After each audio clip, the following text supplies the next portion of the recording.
All I hear is talking, I don't sweat that. If they don't trust me either, I respect that. But she be down the ride, oh, I bet that. Carriers' stolen mail and master mail keys have cost customers hundreds of thousands of dollars.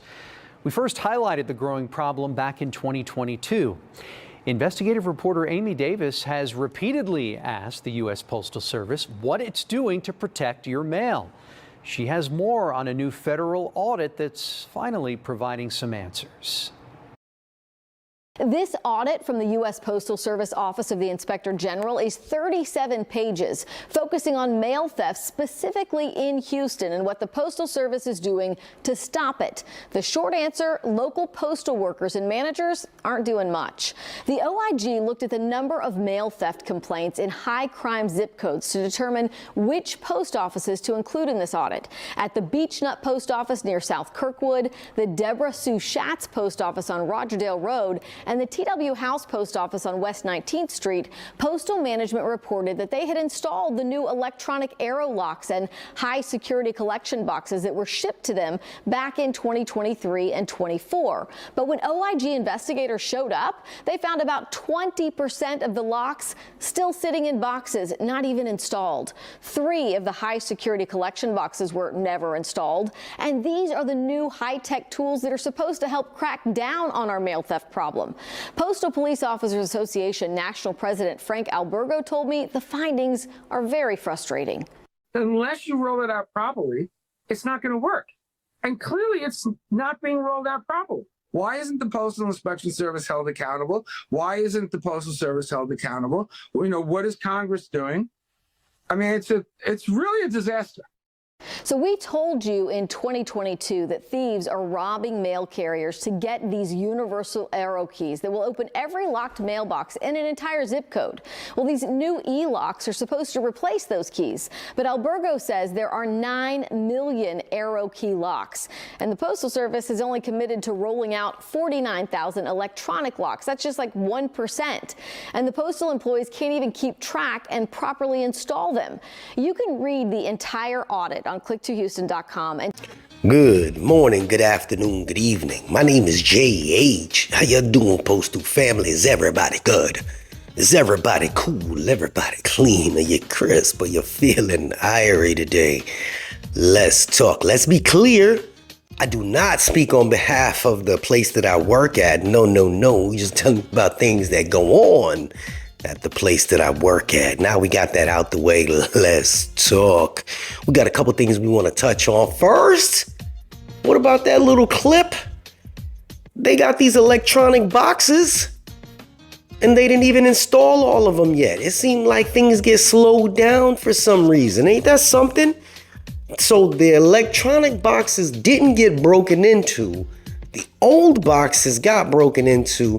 There's a bunch of electronic boxes just sitting around that could be installed. Now, if you've been following me for a while, you know I was talking about these boxes where you don't need to have a key. No key, no robbery. That sounded like it made sense. No key, no robbery. Install them damn things around the country so that the carriers don't have to walk around with a key fearing for their life. They got to find something else to complain about. Because that's what carriers do. We complain. I'm not a carrier, but postal workers complain about everything. Eliminate that complaint. All right? Because it ain't right. It ain't right. They got to go out there and in fear for their life every single day. All the robberies. You know why? Because those robberies cause a domino effect. And the management know that, okay? So if the box gets broken into or it doesn't close correctly, the carrier is going to get an II for either not closing it correctly if the stuff gets stolen. We gotta start acting like we care. You gotta act like you care. Customers don't see that the postal workers care anymore. That's why they treat us like shit. It's a big smorgasbord. I'm about to go on this rant. No, I ain't gonna go on a rant. I might. Where you at today, Jay? I'm here. It's been a couple days since we talked to you like this. It bothers me because when you got family members that are doing it, fuck what you think, okay? Think about your own relatives, the people you care and you love having to do your job. It's hard, right? Think about one of them getting in a situation that you got to get in. Think about one of them going into one of them hot ass vehicles. Think about one of them going into the hood. Think about it.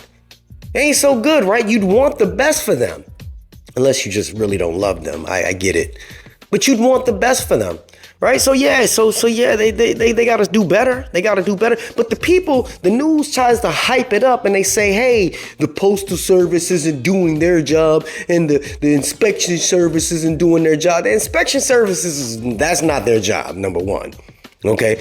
The Postal Service is the ones that give the okay for maintenance to either install them or have a contractor come and install them, right? Right. But everybody's trying to cut costs. Everybody's worrying about their bonus at the end of the day because they don't want to pay people to do this. They'd rather pay an outside contractor a nice check versus pay their employees that work there, the actual maintenance workers that go out on the field to install it. Blows your mind, doesn't it? Yeah. Anyway, it's asinine. I want to touch on one thing before I move on to the next. Mike Cariff, you might have heard him. He's running for president of the NALC, and I am going to have him live next week. Right now, we're in the second week of April. He's going to be live next week, and he's going to be taking questions. It's just going to be him. So there's nobody else that's going to be answering questions for him. And I let him know, look, you got a bunch of angry carriers out there. They need stuff to complain about and they want some fucking answers. Were you ready? Are you ready? You scared? You scared? I was taunting him. Oh, he's not my president. But he said, yeah, he wants to interact. It's just him. It's not a group of people. It's just him. And he's got some things. I wanted to talk about it. He said, no. Let me talk about it. Things that are going on behind the scenes that he wants to get out there. About the way the elections are going to be held, about the voting process, about things. So next week, it'll be either Tuesday or Wednesday live. And like I said, once he gets his information out, I'm going to take about an hour's worth of calls. They're not going to be pre-selected. So let me jump on that. I just did a Saeed. Okay, post. Fucking with Saeed. That's my dog. APWU. Diamondstein. I was on a live thing with him, right? And I was amped. I was like, yeah, man, they're taking questions, right? This is the shit that blows my mind. And I think the NALC does this too. They're taking questions. I'm thinking, shit, I'm gonna be able to call and talk to somebody. No. Just to get into the Zoom, you have to type your question in. Type your question in, and then when they're live, you know what they do? They pre-select, cherry pick the questions that they want to answer. No. Diamondstein, I'm for you, big dog. You fucking up lately. I don't know what you got going on behind the scenes, but that little update I can't even repost that because there was no update. APWU, you slacking. NALC got they shit done. You better come up with a real update. I said that last time, and all you did was recap March 24th. No, you got to come out live and talk to people. Say, hey, this is what's going on. This is where we're at. We'd like some transparency as well. I know there's a convention coming up. And y'all supposed to discuss that. But what you discuss at the convention, you talk to the people up there, and then they come back and then they give us breadcrumbs or nothing at all. And that's not acceptable. You the man in charge, you running the show. Times have changed. People are looking at you for an answer, not to their locals, because their locals are failing them. All right, their locals are failing them. So please, Mr. Diamondstein, I know you got your PR people out there and they watch the old man. I ain't nobody, but I'm somebody. They call me the voice of the voiceless. I'd love to talk to you one day. I like how you move behind the scenes. That don't mean shit. People need to see how you move visibly. Too much of this going on where people need information. They want to know why. They want to know what. They want to know this. They want to know that. And I implore you, as well as the NALC, I implore you, stop putting the politician's name in your mouth because it's not helping your cause. All right? You don't like Trump? You don't like Biden? Don't talk about it. Don't talk about, well, this administration is doing this. Stop blaming other people.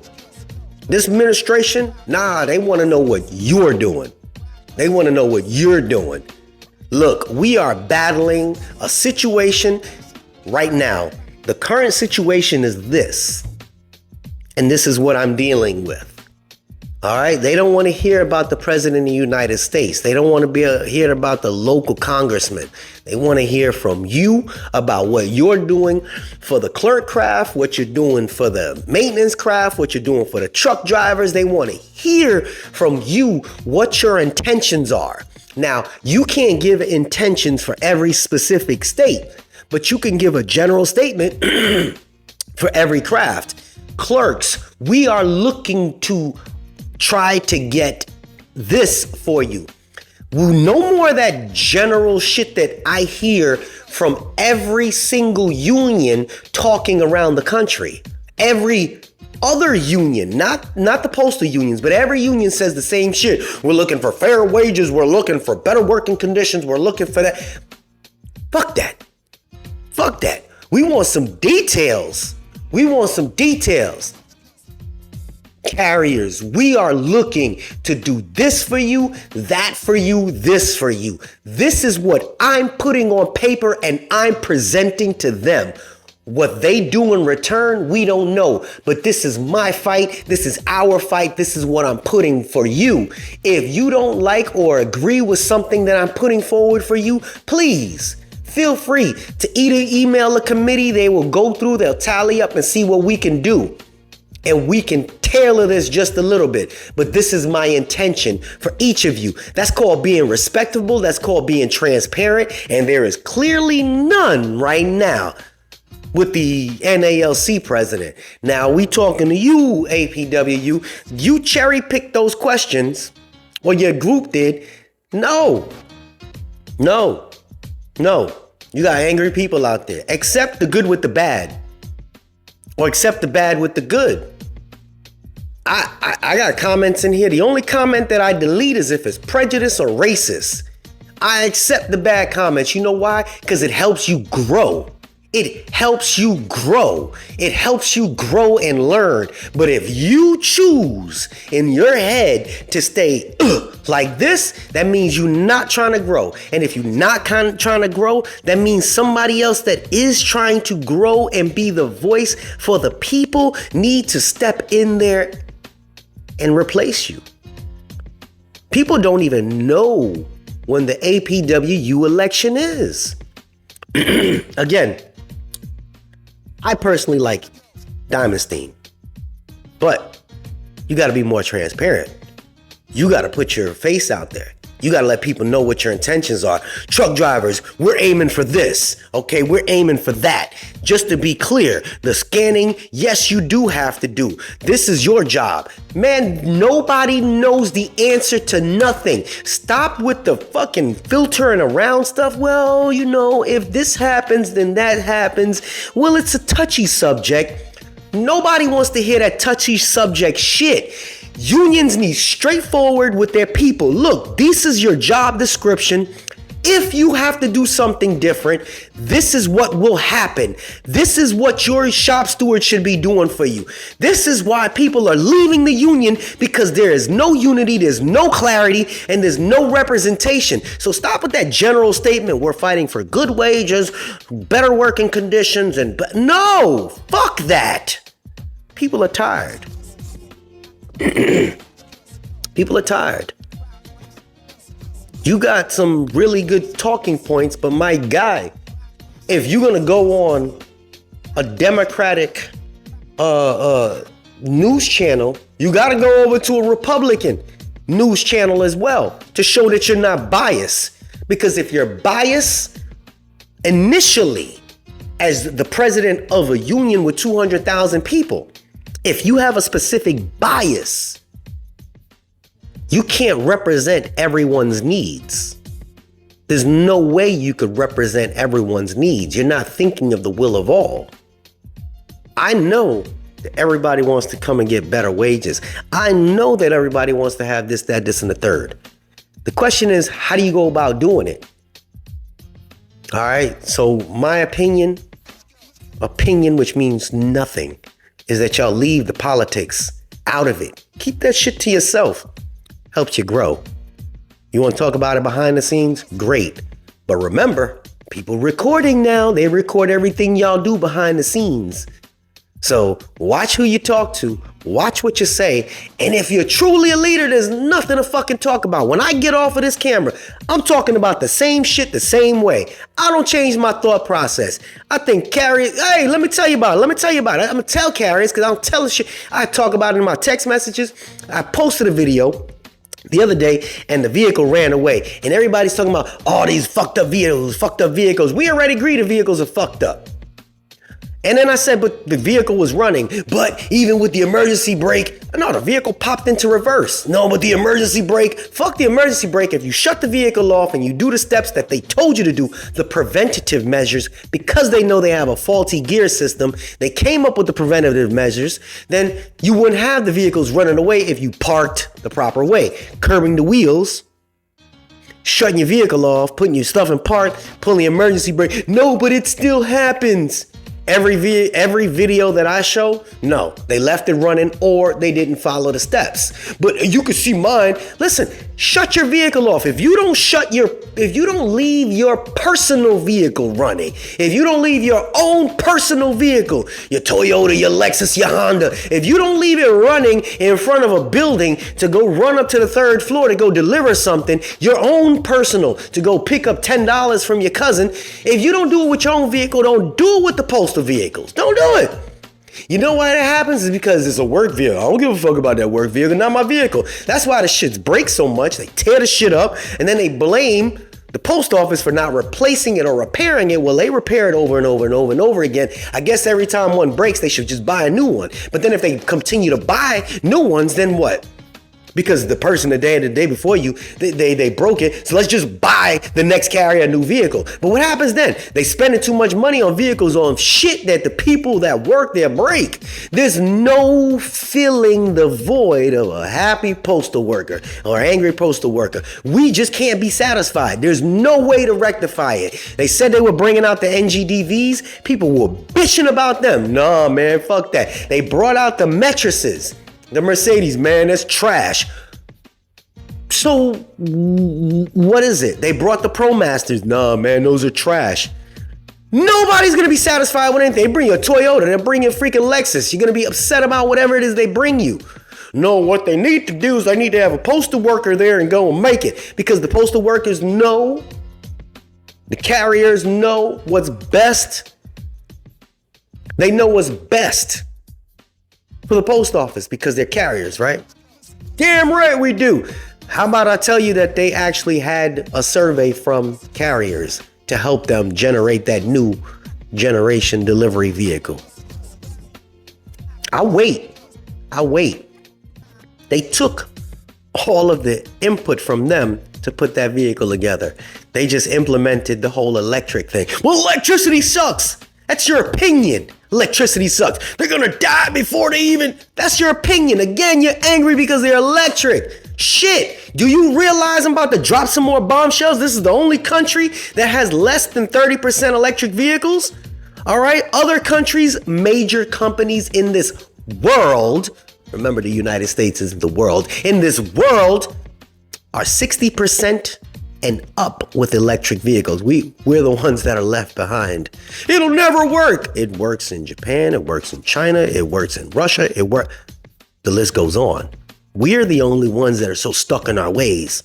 So go ahead, say it doesn't work in Sweden, Italy. Let's keep going. We are left behind. So stop saying it can't happen. Be more open-minded. Canada got a ton of them. Carriers, postal workers, postal family. I'm the same person on and off this. I say that because my postal family, my postal workers, we are very stubborn. We cause a lot of these problems that we have right now. A lot of this stuff is self-inflicted. We want resolutions, but we don't want management to be involved with it. I don't get it. Think about that. We want resolutions to the problem, but we don't want management involved in it. Think about that. Think about that. Damn, Jay, whose side you on? You be fucking with my head. I just have to make it make sense. It just has to make sense. But back to the union thing. You're like, man, that dude's a dick. I've been called worse.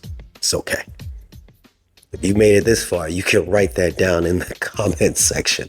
That way, check this out. You actually wrote that in the comment section. When somebody sees this video about 9 to 10 days from now, they have no idea what's going on. They go to the comments, say, why the hell is everybody calling this man a dick? They're going to want to know what I said.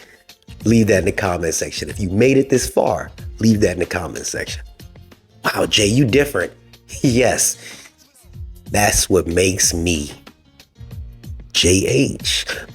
Back to what we was talking about before, all of that, because I know that some of the people up at the top, union tops, are going to be there. Listen, check out my channel, I believe Tuesday or Wednesday of next week. We're going to have Karif on there. There's no mouthpiece for him. There's nobody talking for him. He's going to come out here. I'm going to ask him a couple questions about what he got going on. Not what he got going on. What's going on behind the scenes with the NALC. Some of the upcoming things, like I said. And he's going to be there to answer your questions. I'm going to put the phone number out there. And we're going to only take 10 calls.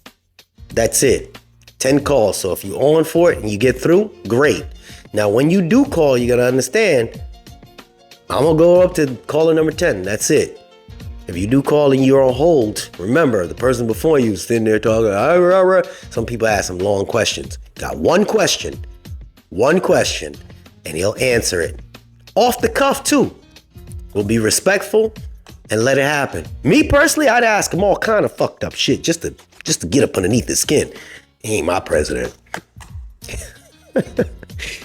This is JH, man. I hope y'all made it to the end of this video. I hope y'all have a beautiful day. I hope y'all leave that funny comment that I said in the video description just to mess with whoever watches this video later on. This is JH being extremely unique and extremely different. That's kind of what I do, baby. It pisses people off. I love it. And I'm out.